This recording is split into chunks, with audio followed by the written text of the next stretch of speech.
한국의 빈자리가 너무 크다. 한국 관광객이 절실한 상황이다. 회사까지 모두 문을 닫고 있으며 노숙자가 넘쳐나고 있는 상황이다.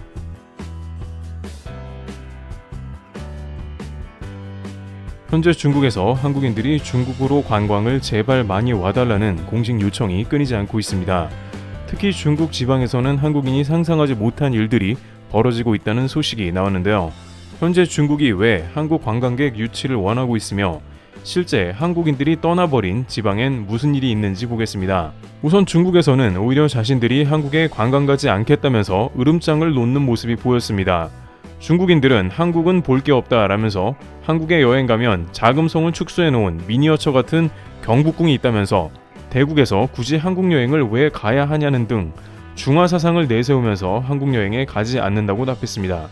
실제 중국 관광객은 사드 사태 때보다 더욱 감소했으며 실방문객들이 크게 줄어든 것으로 파악되었습니다. 하지만 실제 이유는 중국 관광객의 주머니 사정이 여유가 없기 때문이라는 의견이 줄을 이뤘습니다. 로이터 통신에 따르면 중국인들은 최근 수년간 해외에서 지출하는 비용이 크게 줄었다고 말하면서 물가가 저렴한 중국 소도시의 관광객이 크게 늘었으며 해외에서는 일본으로 많이 향했다고 밝혔습니다. 일본에 가는 주된 이유는 엔저이기 때문에 상대적으로 한국 대비 부담이 덜하다는 이유가 있었습니다. 겉으로는 자존심을 내세우지만 내부적으로는 경제 침체로 인해서 돈을 쓰게 되는 게 부담이 되었다는 설명입니다. 그러나 정작 중국 당국에서는 이것보다 한국인이 중국에 여행 오지 않는 것에 대해 크게 당황하고 있습니다. 한국인들은 실제 최근 몇 년 중국 여행을 상당히 가지 않는 것으로 조사되고 있는데요. 이것이 중국의 상상외로 매우 큰 충격을 안기고 있다는 외신의 보도까지 등장했기 때문입니다. 중국은 가깝기 때문에 그래도 지금까지 상당히 많은 한국인들이 방문해 온 것이 사실인데 실제 한국인들은 최근 중국 여행을 수년 동안 상당히 꺼리고 있는 것으로 조사되었습니다. 일단 한국 사람들이 중국에 안 가는 것은 여러 가지 이유가 있는데 전혀 예상 밖의 이유도 있다고 하는데요. 일단은 놀랍게도 다소 여행 가는 거리가 먼 것 같지만 바로 정치적 긴장과 외교 문제 때문이라고 합니다. 한중간의 외교 문제가 여행까지 영향을 끼치는데요. 특히 사드 배치 문제는 양국 간의 갈등을 심화시켰고 이로 인해 중국을 찾는 한국 관광객이 줄어들었으며 이러한 외교적 문제는 관광에 영향을 끼치게 되는 것이죠. 한국인들은 특히나 한중일 사이에서 이러한 정치적 이슈가 곧바로 영향을 끼치는 모습을 보입니다. 2019년 일본의 수출 규제 직후에 일본 관광객이 99% 감소했다는 걸 봤을 때 한국인들의 외교적 예민함을 보여줍니다. 두 번째로는 여전히 중국에 갔을 때 안전과 건강에 대한 우려가 매우 크다는 점입니다. 중국은 최근 근처법을 실행했으며 외국인에 대한 감시와 통제가 심해졌다는 것을 알 수 있습니다. 일부 외국인들은 구금되기도 했으며 중국 입국이 거부되는 사례가 있었다고 전해지고 있습니다. 군사시설 근처에서 우연히 사진만 잘못 찍어도 검열을 당해 당국에 잡혀갈 수 있다는 경고도 나왔는데요. CCTV가 전역에 깔린 중국에서 안면인식으로 모든 인구를 통제한다니 더욱 우려가 더합니다.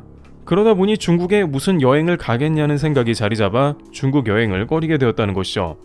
또 최근 몇 년간 중국에서 발생한 전염병, 예를 들어 사스나 코로나와 같은 질병도 영향을 끼쳤는데 나이가 많은 노인들의 경우에는 예전에는 효도 관광을 많이 갔지만 코로나 이후 꺼리는 기색이 역력하다고 하죠. 장가게 같은 유명 관광지의 주요 타겟인 고령자 한국 관광객이 급감하고 있는 모습이 나오고 있는 이유이기도 합니다. 또한 환경 오염 문제도 무시할 수 없는데 대도시의 공기질 문제나 환경 오염도 피하게 되는 이유입니다. 여기에 중국 말고도 대체 관광지가 급부상하면서 중국을 밀어낸 이유도 매우 크다고 전해집니다. 특히 일본 동남아시아는 중국처럼 가까우면서도 위에 열거된 중국의 리스크들은 대부분 피할 수 있는 곳입니다. 일본의 경우 엔저까지 있는 반면에 여전히 중국의 위안화는 상대적으로 비싼 것도 영향이 있겠죠.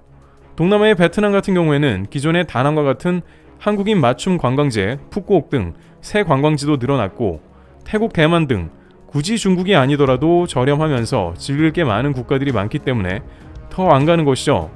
여기에 중국은 비자가 있어야 입국이 가능하므로 한국인 입장에서는 기타 국가보다 꺼려지고 있습니다.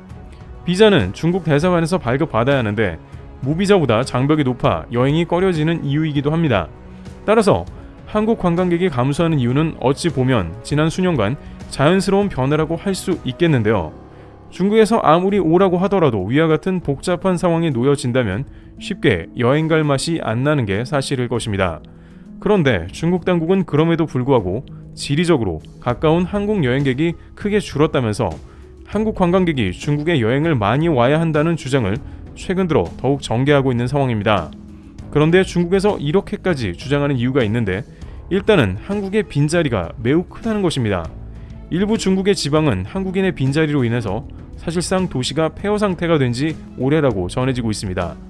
외신에 따르면 한국에서는 불과 10년 전만 해도 중국의 다양한 지방에서 엄청난 기여를 하고 있었습니다.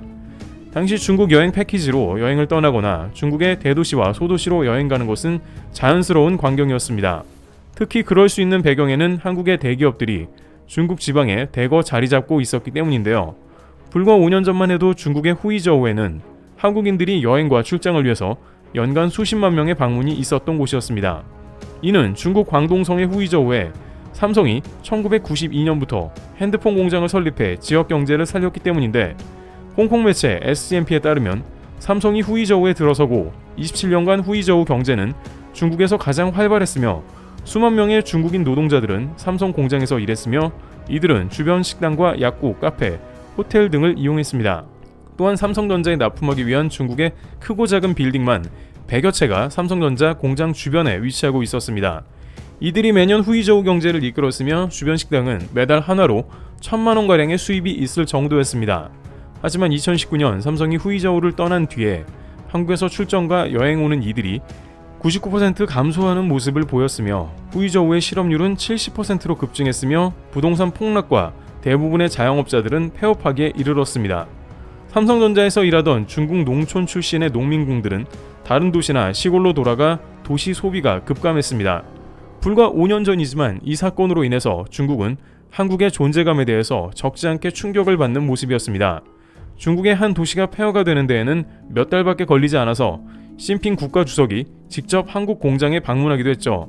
중국 시진핑 주석은 코로나 기간 광저우의 LG 올레드 공장에 직접 방문해서 직원들을 격려하는 모습을 보이기도 했습니다. 광저우시는 LG의 무상으로 10년간 땅을 임대해주고 세금을 면제해주는 등 한국 잡기에 모든 힘을 썼습니다. 하지만 최근 들어 중국은 더욱더 한국이 필요하다면서 중국 전역에서 한국 기업 모시기를 추진하고 있는데요.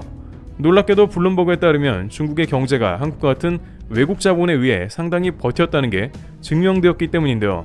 중국에서는 시진핑 체제 이후에 중앙정부에 충성을 다하기 위해서 지방에서 실적 올리기에 혈안이 되었습니다. 중국의 경제 성장률을 올리기 위해 중국의 지방 곳곳에 건설과 인프라 사업을 벌이는 모습이 목격되었는데, 이렇게 사업을 많이 벌여놓으면 중국 내 실업률도 줄어들고 GDP가 올라가니 뭔가 잘 되는 그림처럼 보입니다. 하지만 중국 전역의 이러한 무리한 인프라 사업은 결국 중국 전체를 부동산 빚덩이로 만들어버렸습니다. 실제 중국의 대형 부동산 개발 업체인 에버그란데가 부채 문제로 큰 어려움을 겪었는데, 에버그란데는 많은 돈을 빌려서 부동산 개발을 진행했지만 그 부채를 갚지 못하면서 큰 문제가 발생했으며, 이 부채에 대한 보증을 중국 지방은행이 섰기 때문에 중국 지방정부에서 벌어진 대표적인 부채 리스크를 보여줍니다. 이런 사태로 인해서 중국은 돈맥 경화에 걸리면서 현재 부동산 거품이 터지게 된 원인이기도 합니다. 그런데 미 매체 블룸버그에 따르면 그럼에도 불구하고 중국이 버틸 수 있었던 것은 바로 외국 자본의 힘입니다. 한국의 거대 기업들이 중국 지방도시에 자리 잡고, 또한 한국 관광객들이 방문해주면서 중국의 곳곳에 경제가 활성화되면서 농민공들을 비롯한 실업 문제를 해결하고 지방 GDP가 올라갈 수 있었던 것이죠.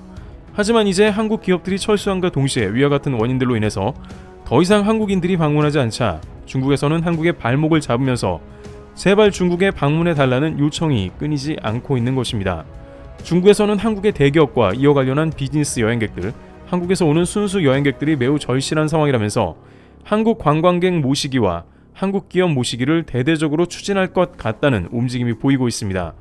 과연 중국의 바람대로 한국인들이 중국에 대거 방문하는 계기가 될지 귀추가 주목되고 있습니다.